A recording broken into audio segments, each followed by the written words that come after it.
Saint سے پاس کی گئی ایک نہایت ہی بونڈا سا مذاق نہ کہ صرف اس ملک بلکہ اس ملک کے آئین اور اس ملک کی پارلیمنٹ کے ساتھ کھیلا گیا. میں اس آئینی ترامیم کی ان باریک بینیوں میں جانا نہیں چاہوں گا، لیکن یہ کہتے ہوئے کہ ان ترامیم سے کس کے مفادات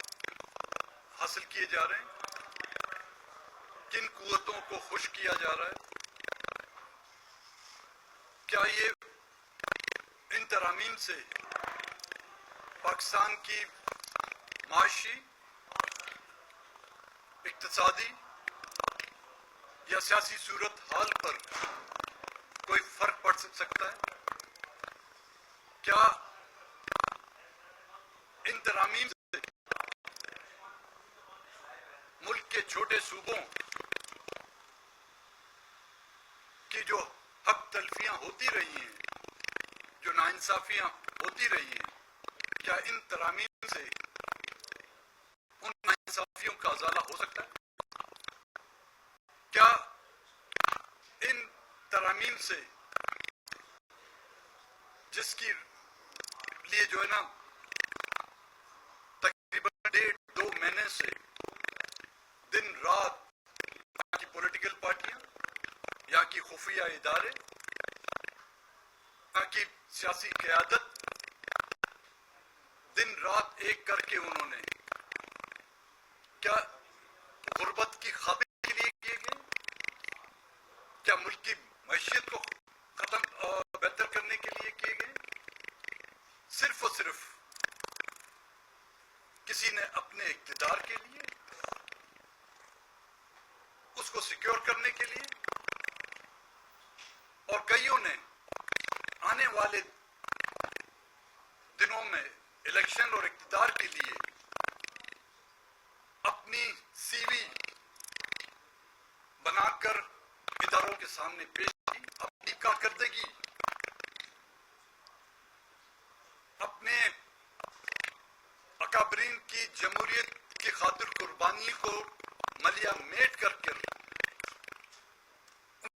جمہوریت کے لیے قربانیوں کو نظر انداز کر کر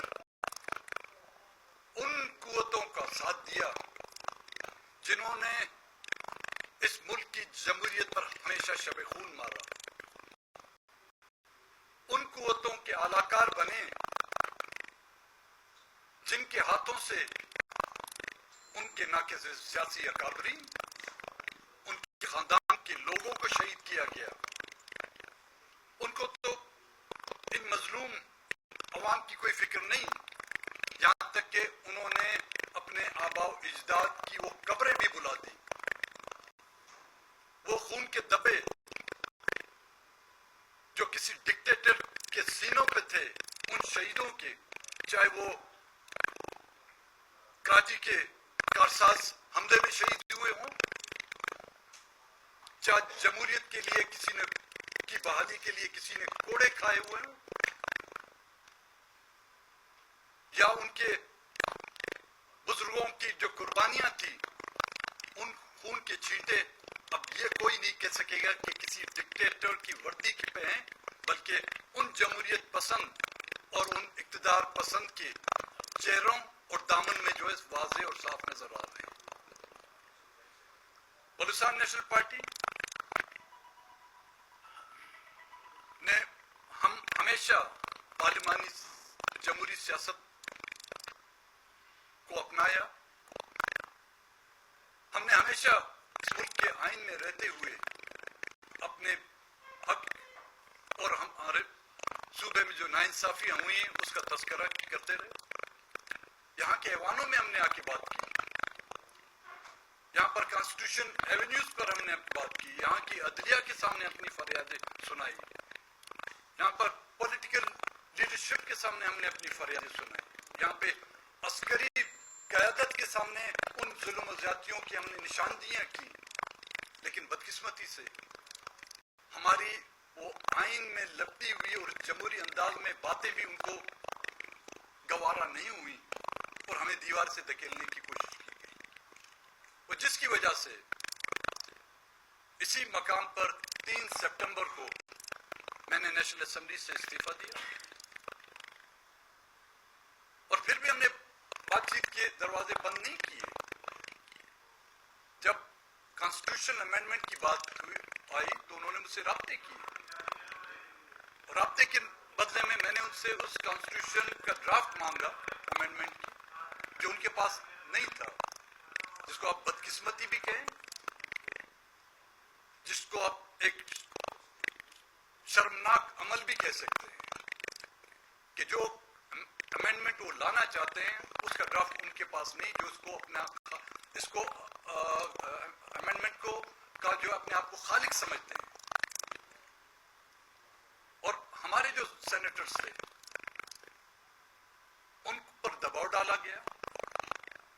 ان کے بچوں کو اغوا کیا گیا، سینیٹروں کو خود اغوا کیا گیا، خاتون سینیٹر کو کے شوہر کو اغوا کر دیا گیا، اور اس کے بعد اس خاتون کو آپ سب کے کیمروں کے سامنے جب سینٹ کے فلور پر لایا گیا تو وہ بات بھی نہیں کر سکتی تھی، اس کے آنسو ٹپک رہے تھے،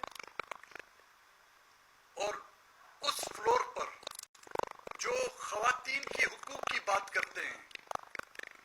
جو انسانی حقوق کی بات کرتے ہیں، وہ آنکھیں نیچے کیے ہوئے بیٹھے ہوئے تھے۔ کیا بلوچستان کی خواتین کی کوئی عزت نہیں؟ کیا بلوچستان کے سینیٹروں کی کوئی عزت نہیں، جن کو آپ لوگوں نے بھیڑ بکریاں سمجھ کر آپ ان کو گھسیٹتے ہوئے ایوان میں لاتے ہیں، ان سے ووٹ دلانے کی کوشش کرتے ہیں، اور کہتے ہیں آئینی ترامیم 73 کے آئین، کیا ذوالفقار علی بھٹو نے 73 کا آئین اس لیے بنایا تھا کہ بلوچستان کے لوگوں کی امینڈمنٹ جو اس میں لائی جاتی ہے، بلوچستان کے لوگوں کی خواتین کی چیخ و پکار و آنسو اس میں شامل ہو؟ کیا اس لیے 73 کے آئین کو جو ہے وہ سینہ تان کر کہتے ہیں کہ جی 73 کا آئین ہم لائے ہیں، 18ویں ترمیم ہم لائے ہیں؟ یہ کون سی ترمیم تھی؟ اغوا برائے تعاون تو ہم نے سنا تھا، اغوا برائے ووٹ ہم سب نے اپنی آنکھوں کے سامنے آپ نے بھی دیکھا ہوگا۔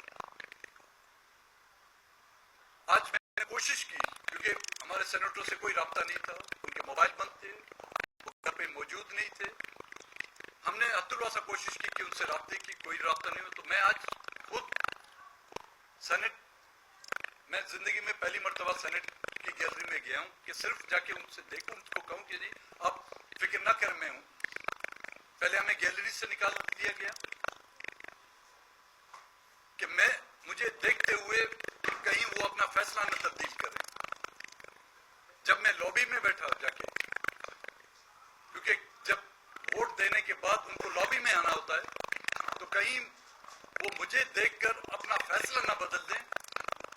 اور طاقت فورس کا استعمال کر کے ہمیں لابی سے نکال دیا گیا۔ ان کا یہ عمل، میں نام کر کے کہ پیپلز پارٹی، مسلم لیگ اس شرمناک عمل میں برابر کے شریک ہے، چاہے اس میں میاں نواز شریف ہوں، چاہے اس میں پرائم منسٹر شہباز شریف ہوں، چاہے اس میں آصف زرداری ہوں یا بلاول بھٹو یا ان کی ٹیم ہو، اس شرمناک عمل میں آج پھر پیپلز پارٹی نے 1973 کی یاد پھر کی تاریخ دہرائی۔ آج پھر پیپلز پارٹی ذوالفقار علی بھٹو کے نواسے نے بے نظیر کی قربانیوں کو نظر انداز کرتے ہوئے ایک بار پھر اپنے نانا کے نقش قدم پر چل کر بلوچستان کے لوگوں کے نہ کہ صرف پیٹھ پر بلکہ سینے پر جو ہے اس آئینی ترامیم کے ذریعے جو ہے نا انہوں نے خنجر گھونپا ہے۔ جہاں تک مجھے معلوم ہے کہ آپ لوگ یہ سوال بھی کریں گے، ان ہمارے ممبران کا، سینٹ لوگوں کا جو تعلق ہے انہوں نے ووٹ دیا, مجھے ان کی اس مجبوری کا اندازہ ہے, مجھے یہ اندازہ ہے وہ کس کوس سے گزرے ہوں گے, لیکن پارٹی کا فیصلہ ایک اصولی فیصلہ ہے. انہوں نے پارٹی کی فیصلے کی خلاف ورزی کی, چاہے وہ مجبوری کے تحت کیے, چاہے زور کے ذریعے کیے. پارٹی کے فیصلے کی خلاف ورزی پر ان کو ہدایت جاری کی جاتی ہے کہ کل تک سینٹ سے اپنے استعفے میرے پاس جمع کر دیں. نہ تو پارٹی ان کے خلاف خود کارروائی کرنے کا جو ہے حق اور اختیار رکھتی ہے. یہ کون سی ترامیم ہے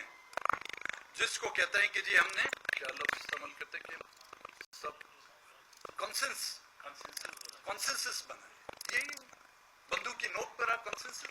پیدا کرتے ہیں. ایک فیڈریٹنگ یونٹ خیبر پختونخوا کے آدھے سے زیادہ جو ہے نمائندگان اس میں موجود نہیں. آپ کی ایک بڑی پولیٹیکل پارٹی جس کو آپ نے حد الوسع کوشش کی کہ اس کو دیوار سے لگائیں, اس کا مینڈیٹ چرا کے بھی آپ اس سے اس کا مینڈیٹ نہیں چھین سکے, وہ بھی اس میں شامل نہیں. اپوزیشن میں وہ جماعتیں بھی اس میں شامل نہیں, پھر بھی آپ کہتے ہیں کہ یہ باہمی رضا اور کنسنس سے یہ آپ لوگ نے اس آئین ترامیم کو لائیں اور وہ پاس کیے. یہ جھوٹ اور جھوٹ کے علاوہ کچھ نہیں. یہ لوگوں کی آنکھوں میں دھول جھونکنے کے برابر ہے. تو آپ تمام صافی حضرات کا شکریہ کہ آپ نے ہمیں وقت دیا. اگر کوئی سوال ہے.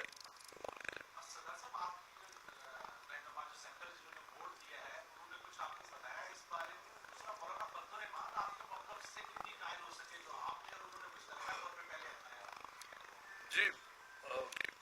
جو ہماری سینیٹر صاحب آئے ہیں اس نے نہ صرف مجھے بلکہ چیئرمین سینٹ سے اس دن جب اس کو یہاں پہ لایا گیا تھا, ہمارے جو پارٹی کے دوست ہیں ساجد ترین صاحب, اختر لانگو صاحب, وہ ان کو چیئرمین کے پاس لے گئے کہ جی وہاں تو وہ بات نہیں کر سکی, آپ ان کی فریاد سنیں. تو آج چیئرمین نے خود کہا کہ جی اس نے بالکل جو اس کے ساتھ زیادتیاں ہو رہی تھی اس نے میرے ساتھ اس کی وضاحت کی, اور اس کا نتیجہ یہ نکلا کہ دوسرے دن اس کو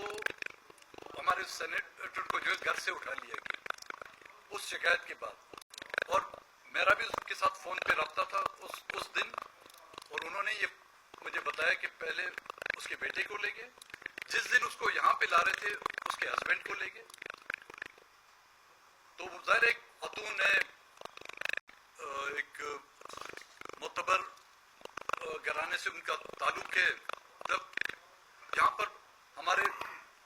جو وزراء اعظم صاحب ہیں جو گزرے ہیں, ان سال سے دہشت گردی کی کوڑ سے جب ان کو سزا دی گئی تھی کراچی میں, آج جس طرح وہ امینڈمنٹ لا رہے ہیں, ان سزا دہشت گردی کی کوٹ بھی انہی کی بنائی ہوئی تھی, انہی سے ان کو سزا ہوئی. اور یہ آج آپ نوٹ کر لیں, یہی قوانین جو یہی ترامیم آج انہوں نے جو پاس کی, انہی کے تحت سے ان کے جو بوریے بسترے جو گول ہوں گے.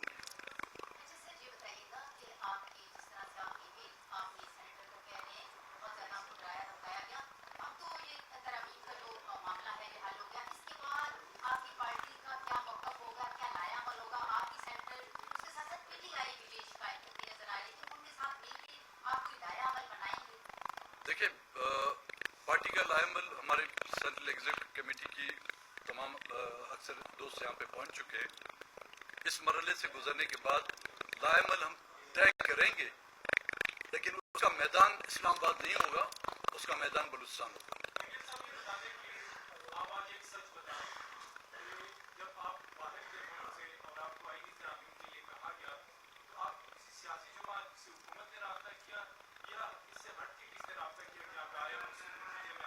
نہیں جی, مجھ سے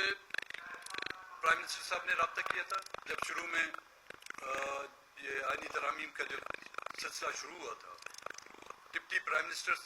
نے بھی رابطہ کیا تھا. جب میں نے ان سے ڈرافٹ مانگا پھر انہوں نے اس سلسلے میں رابطہ مجھ سے نہیں کیا, تو میں نے ان کو کہا کہ میں دور ہوں, میرے پارٹی کے نمائندگان یہاں پہ ہیں, ان سے آپ رابطہ کریں. تو آپ کو یاد ہوگا جب میں نے ان سے شرط رکھی تھی کہ جی ان آئینی ترامیم میں رد و بدل کا بھی ہمیں حق ہے,